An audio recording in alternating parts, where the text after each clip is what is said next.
During the Mughal period, a large number of the innovations took place, especially in hydraulic technology. And under Shahjahan, though Akbar has also created pleasure palace, and these pleasure palaces all are equipped with a water body, water management, a whole hydraulic technology.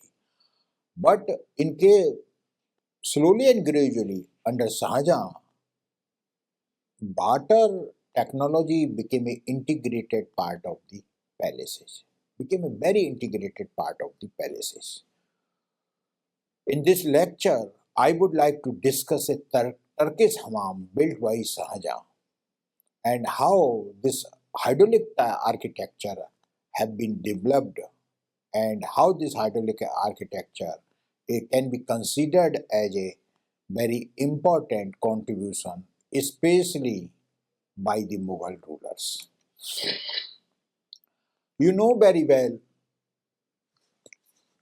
Mughals, their development, especially in the field of building technology, touched the zenith in the late 17th and 18th century, in early 18th century, and now empire touching all the boundaries of the present India, and a number of the far-flung areas came under the territory of the British. And now these Mughals rulers, they took interest in developing some important concepts in the field of architecture. They built a very excellent monuments, and these excellent monuments are the best example of cultural synthesis and imbibed with the technological development. Especially in the field of barter, hydraulic technology, and they paid a good attention on the hydraulic technology. And one thing, before discussing this Turkish hammam of Shahjahan, I would like to emphasize hydraulic in the hydraulic technology used by the Mughals. They use the gravitational force for running the water from here to there. And now presently, before discussing the characteristic features of the hammam, first we must know what is the origin of hammam. Hammam is a Arabic term and used for the structure in which bath and its associated rituals took place. Though in India, in the excavation of Mohenjo-daro, a bath has been discovered, but still it is debatable. We cannot precisely say that this structure, which was discussed at Mohenjo-daro, can be considered as a bath properly. In the medieval period, the credit of developing hammam as a full-fledged institution goes to Romans. Everybody knows Romans, they use the materialistic life, and they developed such type of the structure which augmented their senses. And like in the excavation of city of Pompeii, archaeologists had successfully discovered the traces of the oldest hammam that belongs to the first century AD, meaning by a antiquity of the proper hammam goes back to first century. Thereafter, in Roman Empire, hammams became a tradition, became a you can say a common tradition, and a large number of the hammams were found in the excavation at various sites. For example, hammams were also found at Titus, or belonging to the first century AD, and at Karkola, again it can be dated to 3rd century AC, and Diocletian, which this hammam at Diocletian belongs to 4th century AD. Meaning by Romans, they developed the hammams And if I say that they develop the hammams, meaning by they develop such a structure that is suited to the hammams, to the various rituals associated, to perform the various rituals relating with the hammams. And now, what was happened? Romans, when they developed their hammams, the Roman hammams are composed of seven chambers. Seven chambers. And now these seven chambers having a different terminology like apoditarium. Apoditarium is a chamber which is used for dressing and undressing the person who we want to use the hammam. Apoditarium. It's a dressing and undressing chamber. That's why it is always existing on the periphery of hammam. Second chamber is known as ellipterium. Ellipterium is a massage chamber. You know, Romans they lived their life very materialistic, and the massage became a very important part of their bathing rituals. Bathing rituals. Third chamber is calidarium. Calidarium, generally this chamber is equipped with a bathtub, and here this bathtub is provided with a hot water. So generally we can say it's a hot chamber. And here one can get the bath in a hot water. Fourth chamber is known as tepidarium. Tepidarium is a warm chamber, or generally the chambers, खासकर tepidarium also be called as a meeting lodges. This chamber is having a steams, and generally a number of the people they meet in this lodge, in this chamber that is known as warm chamber, tepidarium, and they take a steam bath. And sudatarium, another chamber that is also a steam chambers, and here they after massage and after all they took a steam bath. Frigidarium, the seventh chamber is known as cold chamber. It is having a bathtub and that is filled with chilled water.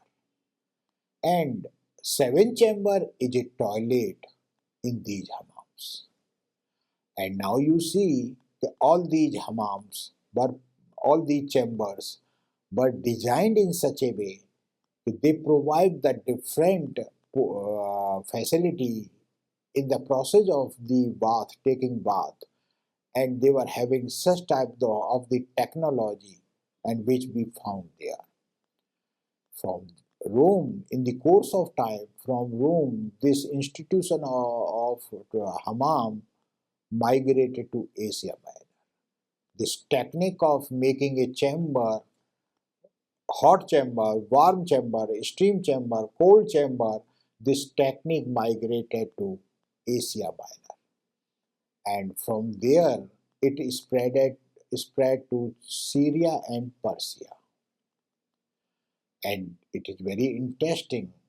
But when it migrated to Asia Minor and it spread to Syria and Persia, there is some modification took place in hammam. Hammams were known as Hammamat Rumia or Turkish hammam to the Arabs. From Central Asia, it was borrowed and introduced in India by the Mughals. The first Mughal hammam we can discover in the rear corner basin of Akbar's palace at Ajmer. It is the first hammam. When we go to Fatehpur Sikri is having a 3 and 4 very massive hammam structures. Two hammams associated with the chamber, with the haram sarab, with the queen's apartment, and one hammam consisting of so many chambers they one can find at the Khwabgah of Akbar.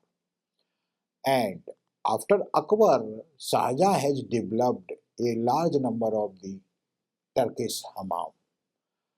In case of the Mughals, Mughals they put a emphasis on three main chambers, and the chambers are interconnected with corridors with galleries. And these structures, Mughal hammams, are equipped with water devices, equipped with how they make them warm, how make them cold. Today I would like to discuss a hammam that is built by Shahjahan. Shahjahan built a pleasure palace at Badi. Badi is presently a subdivision of Dholpur district, and in medieval time, Badi having a proximity to Mughal capital Fatehpur Sikri, and it is existing on the Mughal trade route. Mughal trade route. And from Fatehpur Sikri, if one go to Dholpur, he moved to Roopbas. From Roopbas, he moved to Jagner. From Jagner to Basedi. Basedi ke baad Badi, and then Dholpur. At Dholpur, they crosses the river Chambal. Badi, this pleasure palace was built in the center of a reserve forest, hunting forest. It's a Shikargah. A very important hunting lodge was built by the Shahjahan as a prince at Badi, that is known as Talab Shahi, and its construction was completed during 1637 to 38. 1637 to 38. Now the question arises, why this hammam was selected for the study purpose? This hammam was still in a very good condition. The whole structure is extant, though there is no repair at. At Badi, there is a dam, but a very dam was built by putting a embankment. Pleasure palaces were built. But on one side, on the western side of this dam, a whole palatial complex was built. Whole palatial complex was built. This palatial complex was divided into a number of the components. Like on this extreme, there are the apartments built for the queens, and you can say haram sara. The central apartment is built for the Diwane and serve as a Diwane Khas. While on the left side, in another courtyard, the structures were built that can be identified as a Khwabgah of the Shahjahan. And on the corner of this campus, there exists a massive structure of Turkish hammam. This hammam is associated with the Khwabgah of emperor, and this Khwabgah, since this hammam was used by the emperor himself, its location is, and it is the structure of the hammam is get associated with the Khwabgah, with the sleeping chambers, and this is existing. And now this hammam structure, the whole hammam, is existing in the northeast corner of the palatial complex at Bari. This hammam is having a number of chambers. Especially 5 chambers. And one can enter into this hammam from here. This is a epidarium and a dressing and undressing used chamber used for dressing and undressing, and it is meant for steam bath, and it is also meant for warm bath. It is for cold, and this spacious chamber is used for as a massage. All chambers are connected with the help of the galleries. With the help of the galleries, the structure of hammam is having a three entrances. One from directly from the Khwabgah of Shahjahan, another from the compound of the Shahjahan, and one is at the outer side. This structure of hammam is existing on the northeast, you can say northeast corner basins. This corner basins was built to give the strength to the walls of hammam, walls of this palatial complex. Now, this chamber, which I identified as a frigidarium, cold chamber. This cold chamber is squarish on plan, and in the center having a bathtub, and this bathtub is having a seat, and this channel brings water here. This brings a water here, and now this square chamber is having a arched many sides on all cardinal point, and above it is having a concaved roof, and now this square transformed into a circle to have this coved roof, and here they use the corvelling, and on the surface of corvelling they executed the some sort of arch netting. A very beautiful style one can get here, and this structure, this chamber is having a arched openings that connect this arched opening connect this chamber that is known as frigidarium with that B chamber, and now this inner surface is plastered with white stucco, and this plaster and above at the lower level of the wall having a dados, and these dados were built in the form of a panels above it having a three blind niches, and these blind niches are having a decoration, are having a, you can say, floral designs that is typical to the Shahjahani period.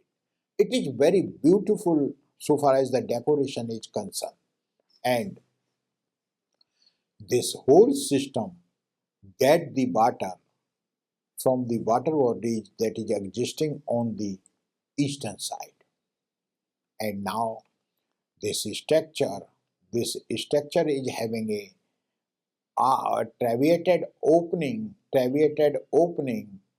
here in the wall, and it is closed with the lattice work, and on this side there is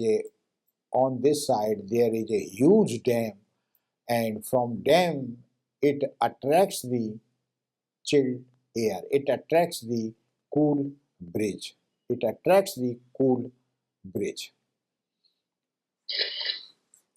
Now the chamber 2, chamber B, it is a calidarium, hot chambers. What do you mean by hot chambers? And in the in one side there is a niche that is open. On this side, water tank is existing. This is a water tank is existing, and this water tank is filled with a water, and below this tank there is a furnaces, and this furnaces was lit with fire. The inside this water tank, the water started to get hot. When it is started to get hot, it started to emit the streams, and this chamber is also meant for built on the same purpose.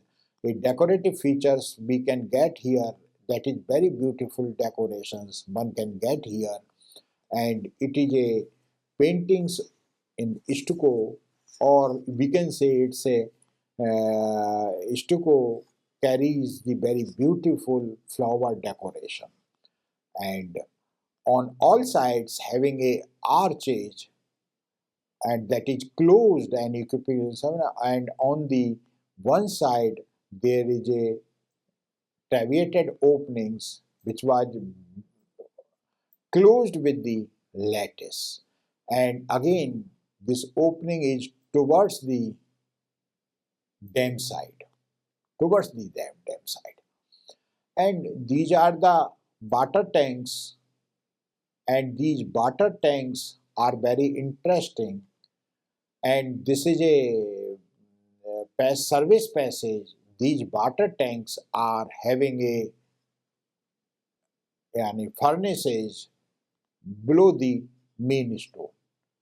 Beneath the water tanks there is a furnaces, and this fire started to get warm of the water that was filled in.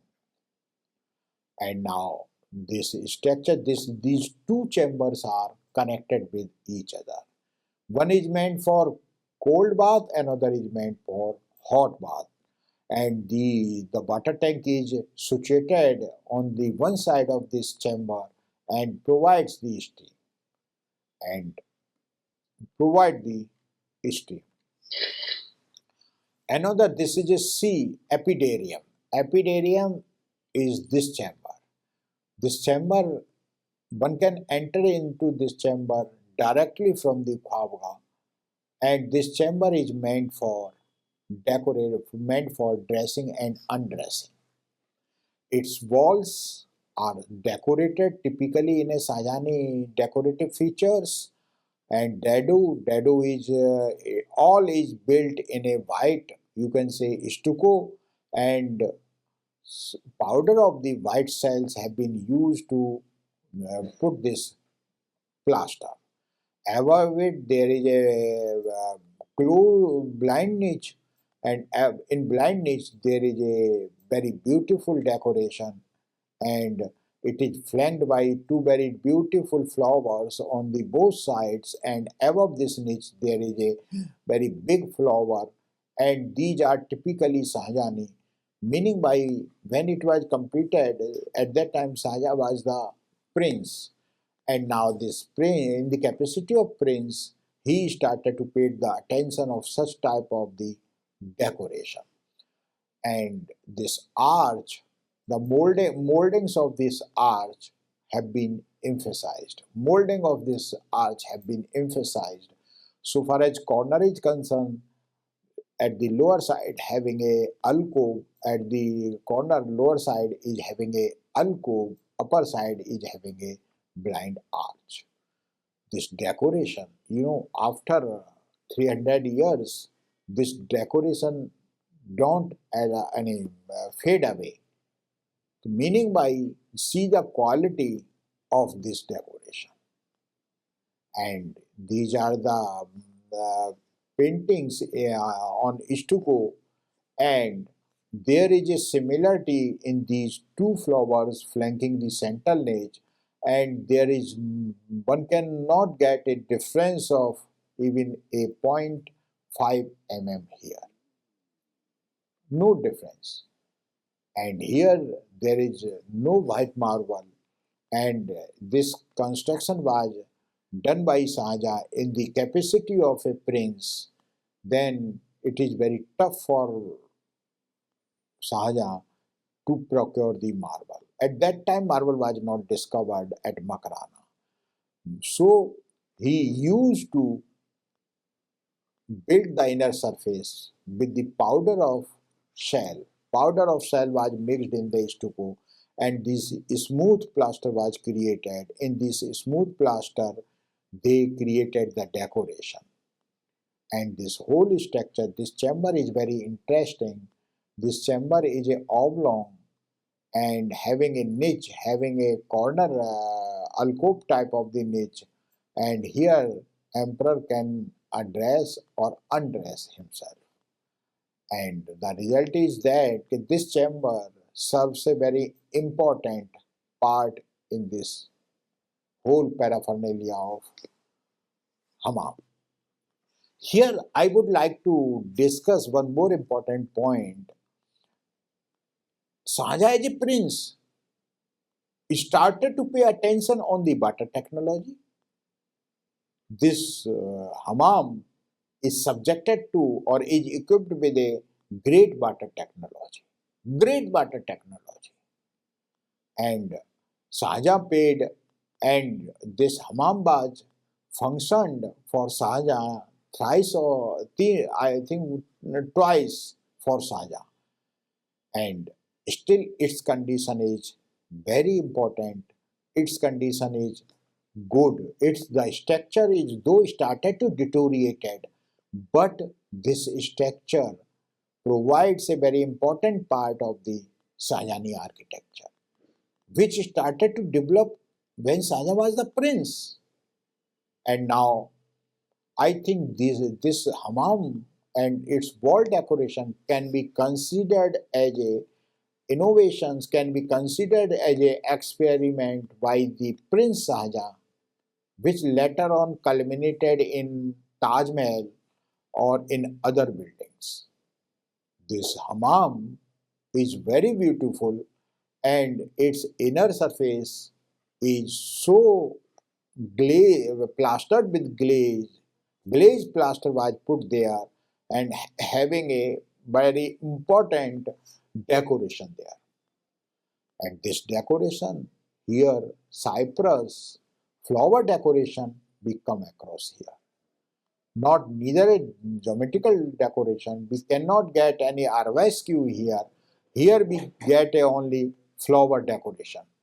And these type of the flowers started to dominate later on the Taj Mahal decorative scheme, and it was found on a large scale here. And now in this remotest area of the Dholpur, how Shahjahan collected these peoples or some artisan guilds were existing there to build this. It is subject to research because in this area stone was available, and since stone was available, Nakasi, engraving, carving, any artisan guilds which were involved in carving and engraving from generation to generation can be located. But in making a plaster and making such a masonry quite impossible.